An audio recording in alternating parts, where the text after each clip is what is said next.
नमस्कार, स्वागत है आपका सनसेट टीवी पर। मैं हूं मनोज वर्मा और आप देख रहे हैं हमारा खास कार्यक्रम मुद्दा आपका। आज हम बात करेंगे एक देश एक स्वास्थ्य प्रणाली की। हाल ही में राष्ट्रपति रामनाथ कोविंद जी ने एक कार्यक्रम में इस बात पर जोर दिया कि देश का हर व्यक्ति, प्रत्येक परिवार, हर गांव और शहर स्वस्थ होगा तो पूरा देश स्वस्थ होगा। वर्ष 2017 में घोषित राष्ट्रीय स्वास्थ्य नीति के तहत सरकार का लक्ष्य सस्ती कीमत पर सभी के लिए गुणवत्तापूर्ण स्वास्थ्य सेवाएं उपलब्ध कराना है।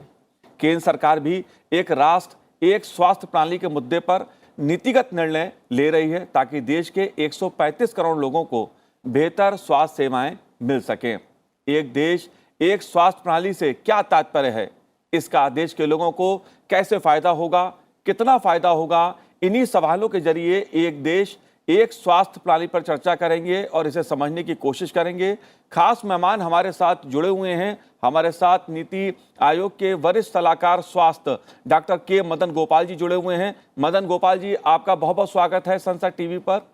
साथ ही आईएमए के राष्ट्रीय संयुक्त सचिव डॉक्टर नरेश चावला जी भी हमारे साथ जुड़े हुए हैं। नरेश जी, आपका भी बहुत बहुत स्वागत है। और वरिष्ठ पत्रकार अदिति टंडन जी से भी हम समझने की कोशिश करेंगे इस पूरे मुद्दे पर। अदिति जी, आपका भी स्वागत है।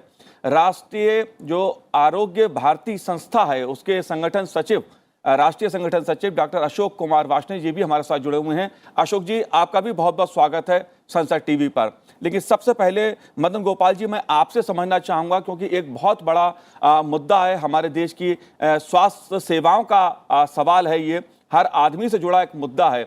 इस पूरे मुद्दे को आप कैसे देखते हैं, क्योंकि एक राष्ट्र एक स्वास्थ्य प्रणाली, इससे क्या तात्पर्य है? नीति आयोग इस पे काम कर रहा है, इसे आप कैसे देखते हैं? मनोज जी, ये आज का बहुत ज्वलंत प्रश्न है जो आप पूछ रहे हैं जी। आप देखेंगे जैसे इंडिया जब सिग्नेटरी बना अलमाटा डिक्लेरेशन का, वहां पे कुछ सूचकांक पे सहमति बनी कि इस सूचकांक को हमें हासिल करना 2000 तक के। जी। तो उसके लिए एक अप्रोच डिसाइड हुआ था, प्राइमरी हेल्थ केयर अप्रोच। तो उस अप्रोच को करने के लिए हमारी स्वास्थ्य की ढांचा उसी तरफ निर्माण हुए, उसी तरह की हमें योजनाएं बनाई। RCH1 आया, RCH2 आया। फिर जब हम लोग ने मिलेनियम डेवलपमेंट गोल्स की बात करी तो हमारा जो व्हीकल है और थोड़ा बढ़ गया। तो मिलेनियम डेवलपमेंट गोल्स में हमने प्राइमरी हेल्थ केयर अप्रोच ही अपनाया, प्लस RCH1 RCH2 के बाद हम लोग ने NRHM प्रोग्राम लेकर आए जी। एक व्हीकल के रूप में, plus main streaming of different pathies की बात करी हमने। तो उसके बाद जब हम लोग का गोल पोस्ट और बढ़ गया सस्टेनेबल डेवलपमेंट की तरफ, तो एक कॉम्प्रिहेंसिव प्राइमरी हेल्थ केयर की बात। तो उसके बाद एक और चीज समझने के लिए हमें जानना चाहिए कि जो स्वास्थ्य की परिभाषा है जी, संयुक्त राष्ट्र के गठन के बाद करीब 40-45 साल लग गए उस पे डेफिनेशन पे अराइव करने के लिए। तो उसमें जो कंपोनेंट थे, physical, mental, social wellbeing, not merely absence of disease, पहले खाली डिजीज की बात करते थे, अब not merely an absence of disease, लेकिन उसके लिए जो करना है बहुत सारी व्यवस्थाएं होती चली जी। तो NRHM प्रोग्राम में जब हमने मेन स्ट्रीमिंग की बात करी थी कि कैसे हम लोग दूसरे, क्योंकि हम किसके लिए काम कर रहे हैं, बेनिफिशियरी के काम कर रहे हैं, तो बेनिफिशियरी सेंट्रिक सुविधा है। बेनिफिशियरी अगर चाहेगा मुझे इस पद्धति से मेरा इलाज होना है, मेरे को दूसरे, तो एक जगह पहले अलग अलग फैले हुए थे, उसको आयुष का इलाज कराना तो दूसरी जगह जाना पड़ता था। जी। तो मेन स्ट्रीमिंग में क्या किया था, को लोकेशन ऑफ फैसिलिटीज की अवधारणा बनी ताकि एक ही जगह उसको दोनों तरह की बीमारियों के इलाज हो।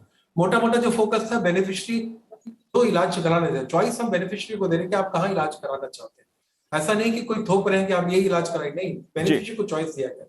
उसके बाद ये और सुदृढ़ हो गया जब 2017 में हमारी जो नेशनल हेल्थ पॉलिसी बनी, जिसमें हमने प्लूरिस्टिक हेल्थ सिस्टम की बात करी। प्लूरिस्टिक मतलब सभी लोग अपना अपना प्रैक्टिस करेंगे और सिटीजन को चॉइस दिया जाएगा ताकि वो अपना यूज कर सके। जी, बिल्कुल। तो उस अवधारणा में आगे बढ़ते हुए और कार्य हो रहे हैं। आपने और देखा होगा जब हमने कॉम्प्रिहेंसिव हेल्थ अप्रोच की तरफ, comprehensive primary health care approach के साथ बात किया, तो पहले हम लोग उप स्वास्थ्य केंद्र से हम लोग खाली 6 सुविधाएं देते थे, अब 12 सेवाएं दे रहे हैं। जी। 12 सेवाओं में वेलनेस कंपोनेंट एक बहुत इंपॉर्टेंट बात आ गई है। जी। इस वेलनेस को कैसे दिया जाए ताकि और जो हमारे जो मुख्य जो बेनिफिशियरी हितग्राही जो है, हितग्राही को नजर करते हुए अभी तक हमें स्वास्थ्य सेवाएं दे रहे थे, एक्सटेंशन बेनिफिट, अब उसको स्वास्थ्य के साथ और वेलनेस का कंपोनेंट भी उसको जोड़ दिया गया है ताकि आप देखिए उस दिशा में हम पहुंच रहे हैं ताकि एक जगह उसको जो जैसे जिस तरह का इलाज चाहता है वो उपलब्ध हो। जी मदन गोपाल जी, ये बात सही है कि सरकार चाहती है कि जो मरीज है वो जैसा इलाज चाहता है उसको वो इलाज मिले, चाहे वो भारतीय चिकित्सा पद्धतियों की बात हो, एलोपैथी की बात हो। लेकिन जब हम बात एक देश और एक स्वास्थ्य प्रणाली की बात करते हैं तो इसको लेकर तमाम तरह के दूसरे पहलू भी सामने आते हैं। खासतौर से अगर आयुर्वेद की हम बात करते हैं तो उसके उपयोग को लेकर कई बार सवाल जो एलोपैथी के डॉक्टर हैं वो सवाल उठाते हैं। इसलिए मैं डॉक्टर नरेश चावला जी आपसे भी समझना चाहूंगा, जो आईएमए है देश के डॉक्टरों का एक बड़ा संगठन है, आप कैसे देखते हैं इस पूरे मुद्दे को? पहला तो मनोज वर्मा जी, ये बहुत खुशी की बात है। 70 साल हमारे हो चुके हैं आजादी के, वो आज भी हम हमेशा समझते थे कि हेल्थ और एजुकेशन थोड़ा सा नेग्लेक्टेड सेक्टर था। तो मुझे खुशी है कि प्रेजेंट सरकार इस तरफ अच्छे से देख रही है। जी डॉक्टर मदन गोपाल ने बहुत ही अच्छे से बताया कि हमारे गोल्स क्या हैं। तो इसमें मैं कहूंगा कि क्योंकि it is a public program, आम जनता को बताने के लिए हमारी 3 पैथीज होती हैं मोटा माटी। One is modern system of medicine, जिसको कि हम एलोपैथिक कहते हैं। दूसरा आयुर्वेदा होता है, जिसमें साथ में सिद्धा वगैरह और दूसरी ट्रेडिशनल अल्टरनेटिव मेडिसिन आ जाती हैं। और तीसरा होम्योपैथी होता है। अक्सर जो वाद विवाद होता है कि जब it should not be integration. Integration means कि कोई कुछ भी कर सकता है। आईएमए का हमेशा एक ही मत रहा है, जो जिस प्रणाली में शिक्षा पाया है, उसकी ट्रेनिंग हुई है, वो उसी अपनी प्रणाली में सीमित रहे। चाहे तीनों सेवाएं एक ही छत के तले, एक ही बिल्डिंग तले उनको मिल जाए, लेकिन उनका मिक्सोपैथी नहीं होना चाहिए। One being allowed to do the practice of other, ये मत आईएमए का लॉन्ग टाइम डिक्लेयर्ड बोल रहा है। वो ये हम समझते हैं जनता के बहुत हक में है। खुलेआम कहूंगा कि मॉडर्न मेडिकल सिस्टम के प्रैक्टिशनर्स ज्यादा हैं। ये एक वेस्टर्न प्रणाली है। और आज भी हम देखें तो दिल्ली हिंदुस्तान में इसके 10 लाख से ऊपर प्रैक्टिशनर हैं। अगर मैं दिल्ली में देखूं तो दिल्ली में मॉडर्न सिस्टम मेडिकल सिस्टम के ऑलमोस्ट 70,000 रजिस्टर्ड लोग हैं। लेकिन वेयर्स आयुर्वेदा के आई थिंक 4-5-6 हजार से ऊपर होंगे, जहां तक मैं थोड़ा जानता हूं। होम्योपैथी के इससे भी कम होंगे। तो मेरा एक ही मत है, जनता को खिचड़ी नहीं मिलनी चाहिए। जनता को, एक आम हिंदुस्तानी को पूरा हक है उसको एक अच्छा चिकित्सक देखे, चाहे वो मॉडर्न सिस्टम मेडिसिन का देखे, चाहे होम्योपैथ देखे, चाहे आयुर्वेद देखे। दूसरा अक्सर एक मत कोई भी आया है, जो मैं हमारी मांग है हमेशा हमारी देश के सरकार से, कि हमारा जो हेल्थ बजट है वो थोड़ा सा और बढ़ना चाहिए। अक्सर दिक्कतें कहाँ आती हैं, हम अच्छा तो सोचते हैं, हम सब करना चाहते हैं। आईएमए हमेशा कहता है कि यस एवरीबॉडी, हमारा कॉन्स्टिट्यूशनल राइट है। आई थिंक जब तक फंड्स नहीं होंगे तब तक हम और अच्छा नहीं कर पाएंगे। एक बात मैं और भी कहूंगा कि जैसे कि डॉक्टर के गोपाल ने कही कि प्राइमरी हेल्थ केयर को ज्यादा बढ़ावा दिया जाए। जो आज तक हो रहा है टर्शियरी हेल्थ केयर पे, बड़े अस्पतालों में हम ज्यादा खर्चा कर रहे हैं। हम उसी पैसे में कहीं ज्यादा जनता को प्राइमरी हेल्थ केयर दे सकते हैं। ये हमारी कोशिश भी होनी चाहिए, वो हमें करना भी चाहिए। जी बिल्कुल बिल्कुल। आदित्य जी, एक बहुत बड़ा मुद्दा ये रहा है कि भारतीय चिकित्सा पद्धतियों को भी वो पहचान मिले जो एलोपैथी को मिली है। मुझे कहने में कोई संकोच नहीं है, आंकड़े भी इस तरह का एक वातावरण बनाते हैं, तस्वीर पेश करते हैं कि 95% देश में जो लोग हैं उनको एलोपैथी का ही इलाज मिलता है। कहीं ना कहीं भारतीय चिकित्सा पद्धति जो है, आयुर्वेद है, होम्योपैथी है, वो कहीं ना कहीं पीछे छूटती हैं, मरीज को वो इलाज नहीं मिल पाता है। क्या इस नीति का मकसद एकीकृत स्वास्थ्य प्रणाली तैयार करना है देश में? आप कैसे देखती हैं इस स्वास्थ्य नीति को? स्वास्थ्य नीति बहुत ही महत्वपूर्ण है और ये भी इम्पोर्टेंट है देखना कि ये स्वास्थ्य नीति एक ऐसे समय पर आ रही है और ये चर्चा हम एक ऐसे समय पर कर रहे हैं जब एक ही महीना पहले अभी WHO के सौजन्य से और भारत सरकार की एग्रीमेंट से एक बहुत ही महत्वपूर्ण सेंटर का उद्घाटन जामनगर गुजरात में हुआ है, जिसका नाम global centre for traditional medicine है।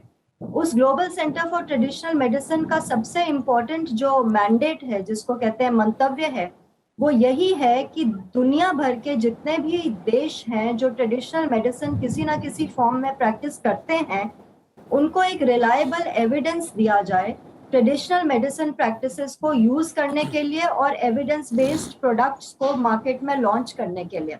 आपको याद होगा मनोज जी की बहुत ही ग्रैंड स्केल पर इसका उद्घाटन हुआ, जिसमें वर्ल्ड हेल्थ ऑर्गेनाइजेशन के director general Tedros Adhanom present थे और उन्होंने बाकायदा स्टेट से ये कहा उस दिन कि दुनिया में जो 194 WHO मेंबर कंट्रीज हैं, उनमें से 170 कंट्रीज में ट्रेडिशनल मेडिसिन आज की डेट में किसी ना किसी फॉर्म में प्रैक्टिस हो रहा है। लेकिन जैसा कि आपने कहा, एविडेंस बेस्ड रिसर्च के डर्थ में, जिसको कहते हैं, उसकी कमी होने की वजह से कुछ लोगों में, पॉपुलेशंस में उतना कॉन्फिडेंस नहीं रहता ट्रेडिशनल मेडिसिन को लेके, ऑल्टरनेटिव थेरेपीज को लेके। तो ये ग्लोबल सेंटर जो है WHO के साथ मिलकर भारत में एक ऐसी बॉडी ऑफ एविडेंस क्रिएट करेगा इनोवेटिव प्रैक्टिसेस को यूज करके। तमाम देशों में ट्रेडिशनल मेडिसिन को यूज करने के लिए जो कंज्यूमर्स में हेजिटेंसी है, उसको साइंटिफिक बेस्ड रिसर्च के साथ काउंटर किया जा सकता है। जिस तरीके से मॉडर्न मेडिसिन में होता है, बहुत सारी रिसर्च स्टडीज होती हैं जो पीयर रिव्यूड जर्नल्स में छपती हैं, जो पब्लिक डोमेन में होती हैं लोगों के जानने के लिए, पढ़ने के लिए। इसी तरह से global centre for traditional medicine में ये होगा।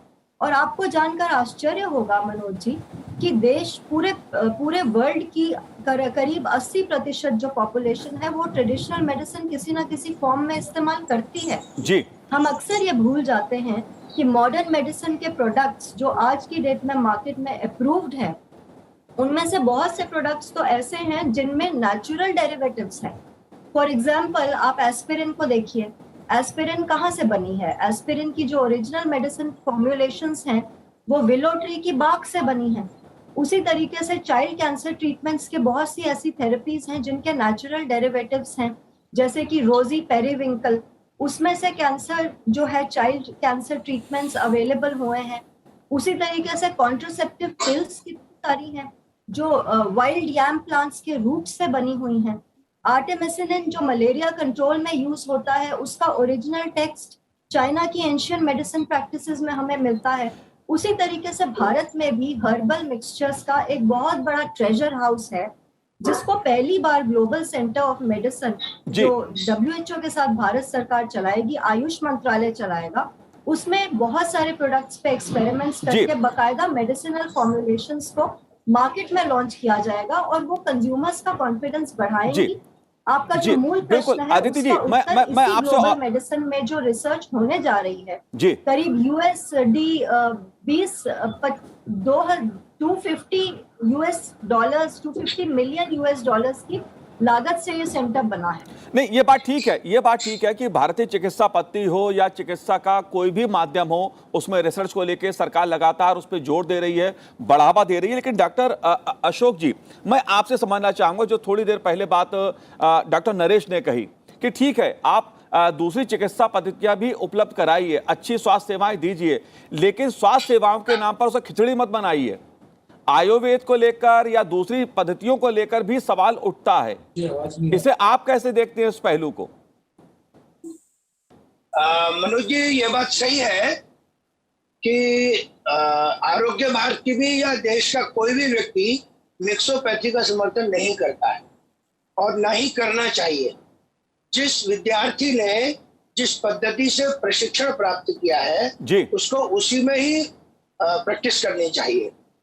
आरोग्य भारती के और मान्यता है कि सभी चिकित्सा पद्धतियों की अपनी अपनी विशेषताएं हैं, वही उनकी सीमाएं भी हैं। सभी एक दूसरे के लिए कॉम्प्लीमेंट्री हैं। हाँ, यह अवश्य ध्यान में आता है कि जिसने जिस पद्धति का प्रशिक्षण लिया है वह उस पद्धति के बारे में अधिक जानता है। तो जब तक हमको जानकारी नहीं है किसी दूसरी पद्धति की, तो हमको उसमें प्रैक्टिस नहीं करनी चाहिए। कोई भी इस बात का समर्थन नहीं करेगा। दूसरा विषय, हर पद्धति की अपनी कुछ विशेषताएं हैं। क्या विशेषताएं चिकित्सक और चिकित्सा के विद्यार्थी तो जानते हैं, लेकिन सामान्य जनता नहीं जानती। सामान्य जनता तो यही जानती है कि डॉक्टर का नाम लिखा है तो चाहे जो भी रोग हो वो उसके पास पहुंच जाती है जी। तो ऐसे समय में जनता का भी प्रबोधन आवश्यक लगता है और चिकित्सक को भी थोड़ा धैर्य रखना चाहिए कि अगर वो केस नहीं ले सकते या उनको लगता है कि शायद उतना लाभ नहीं मिलेगा तो वो दूसरे को रेफर कर सकते हैं। तो उनकी चॉइस है।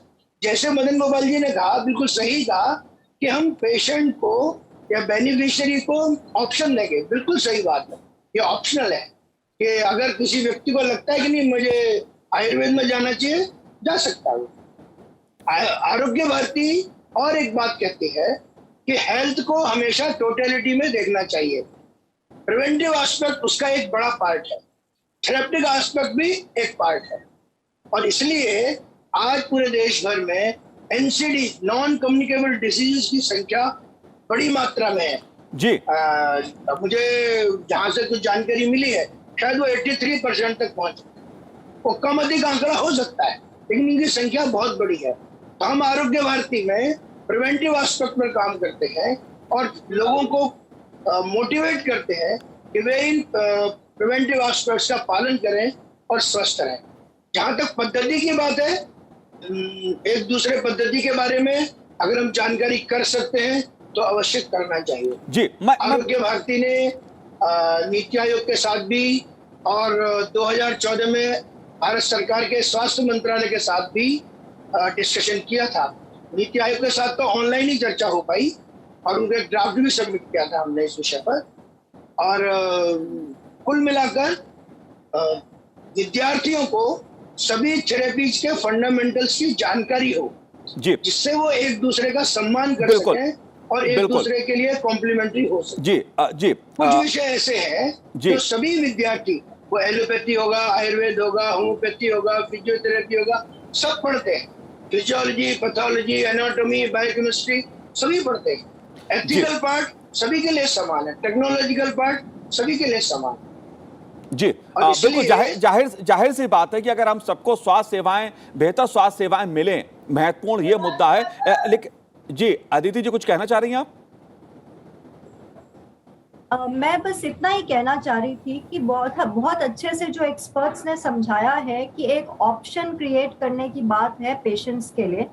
ये भी हम ना भूलें मनोज जी कि हमारे देश में कितनी कमी है इवन एलोपैथिक सिस्टम में स्पेशलिस्ट की, और बहुत सारी ऐसी भी बीमारियां हैं जिनका उपचार आज की डेट में सिर्फ आयुर्वेदा में मिल रहा है। फॉर एग्जाम्पल, अभी हाल ही में आपको याद होगा कि farmer Kenyon president Raila Odinga India आए थे। उनकी जो बेटी है रोजमेरी ओडिंगा, वो अपनी आंखों की रोशनी खो चुकी थी एक ब्रेन ट्यूमर के ऑपरेशन में। पूरी दुनिया का भ्रमण करने के बाद, हर तरीके के मेडिसिनल सिस्टम को ट्राई करने के बाद उनको अपनी आईसाइट रीगेन करने का मौका इंडिया में आके मिला। कोची के एक आयुर्वेदिक संस्थान में जाके उनकी आई ट्रीटमेंट हुई और जिसके बाद एक उपचार का माध्यम खुला और आज की डेट में वो बाकायदा देख सकती हैं। जाहिर सी बात है अदिति जी, चाहे भारतीय चिकित्सा पद्धति हो या एलोपैथी हो, हर पद्धति का अपना एक महत्वपूर्ण भूमिका है। लक्ष्य यही है कि आम आदमी को बेहतर स्वास्थ्य सेवाएं मिलें। मदन गोपाल जी, एक बात मैं आपसे समझना चाहता हूं कि कई बार ये सवाल उठता है कि साहब आप खिचड़ी बना दे रहे हैं स्वास्थ्य सेवाओं के नाम पर, जैसा डॉक्टर नरेश ने कहा। पहली बात तो मैं आपसे ये जानना चाहता हूं कि जो लक्ष्य सरकार ने रखा है इस नीति को लागू करने का, वो क्या लक्ष्य रखा है? क्या 2030 तक ये योजना लागू हो पाएगी? इसमें राज्यों का भी एक महत्वपूर्ण भूमिका उभर के सामने आती है। साथ ही केंद्र सरकार ने अपने स्तर पर, चाहे नेशनल मेडिकल कमीशन हो, होम्योपैथी कमीशन हो या भारतीय आयुर्विज्ञान प्रणाली विधेयक हो, ऐसे तमाम कानूनों के स्तर पे भी काम किया है। आप कैसे देखते हैं पूरा इसको? मनोज जी, एक तो ये है कि अभी जो वर्क इन प्रोग्रेस है नीति की, उसमें जो बात कर रहे हैं, तो अभी एक एक्सपर्ट कमेटी बनाई गई थी, वो अभी काम कर रही है। उसके बारे में ज़्यादा तो मैं बता नहीं पाऊंगा, लेकिन एक दो दूसरी जो चीजें हैं जिसके बारे में अभी चर्चा कर रहे हैं कि एक प्रणाली होनी चाहिए। तो एक प्रणाली, हमारी जो पब्लिक हेल्थ सिस्टम है वो एक प्रणाली तो है। एक हमारे जो स्वास्थ्य संरचना है पब्लिक सिस्टम में, तो हमने कोशिश किया था कैसे आयुष को इंटीग्रेट करने का, कैसे उसको मेन स्ट्रीम करने का।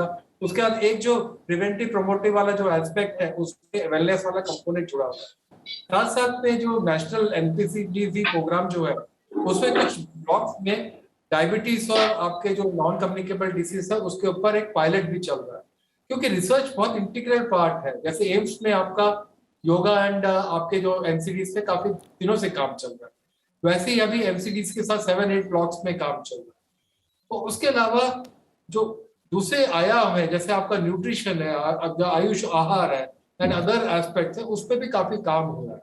तो इस दिशा में आगे बढ़ते जाएंगे। आगे कैसी संरचना बनेगी, क्या लोगों की वो कंसेंसस बनेगा, कि अभी बोल नहीं पाएंगे, क्योंकि अभी खाली ड्राफ्ट इन कंसल्टेशन है, उसके बारे में मैं ज्यादा बता नहीं पाऊंगा। जी जी।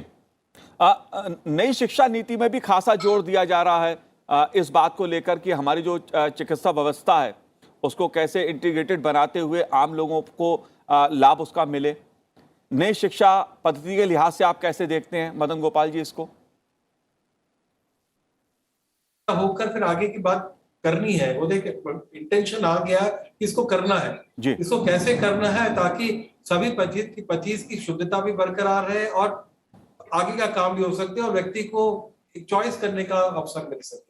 तो जी। उसी दिशा में अभी काम होना है, अभी इसी तरफ डिस्कशन चल रहे हैं और उसी में होगा।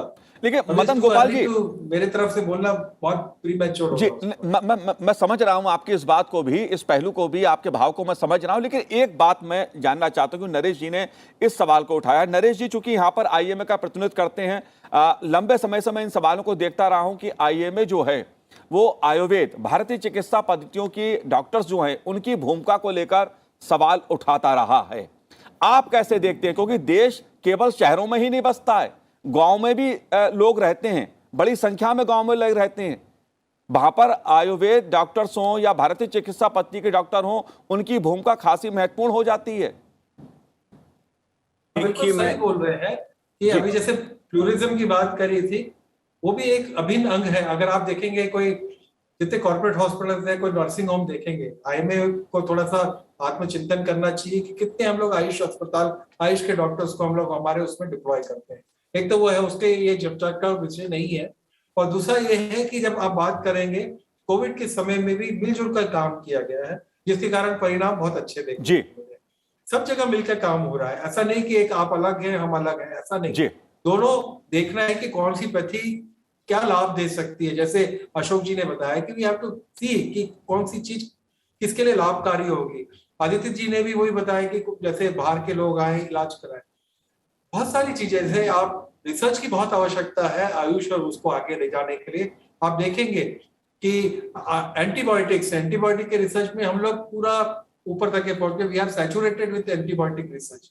अब उसको नैनो पार्टिकल की बात करनी है हमें कि नैनो पार्टिकल में और कैसे आगे जाए। वो एक उम्मीद की किरण दिखती है कि नैनो पार्टिकल में काम हो सकता है और आगे उस पर कैसे बढ़ना है, उसके लिए हमें मिलकर बैठकर रास्ता निकालना पड़ेगा। अदरवाइज एक दूसरे पे दोषार ओपन होता रहेगा कि अच्छा ये अच्छा नहीं है। जी, आप देख रहे हैं कि कितनी क्रॉस पैथीज होती हैं। इवन जो एमबीबीएस डॉक्टर हैं वो भी आप देखें कि कैसे प्योरिटी ऑफ प्रैक्टिस कर सकें, लेकिन अननोइंगली, क्योंकि जो चीज अच्छी रहती है एक कल्चुलेशन वाला इफेक्ट इसमें भी आ जाता है प्रैक्टिस में। जी नरेश जी, मेरा सीधा सीधा सवाल आपसे है। यह बात ठीक है कि एलोपैथी में बेहतर इलाज है, बेहतर इन्वेस्टिगेशन की सुविधाएं उपलब्ध हैं, इसमें कोई दो राय नहीं है, लेकिन जिन बीमारियों का उपचार एलोपैथी में नहीं है उनके लिए अगर आयुष को अपनाया जाए तो इसमें बुराई क्या है?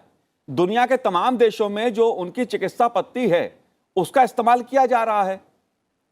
देखिए, मैं दोबारा दोहरा दूं, आयुर्वेदा हमारा ट्रेडिशनल टोटली इंडियन सिस्टम है और हम एज आईएमए मेंबर भी और as a modern medical practitioner भी उनकी न केवल इज्जत करते हैं, बहुत ज्यादा मान सम्मान करते हैं। हम तो चाहते हैं आयुष और आगे बढ़े और पूरी दुनिया पे राज करे। लेकिन ले दे के बात एक ही आ जाती है, whether it is modern medical system और आयुर्वेदा और होम्योपैथी।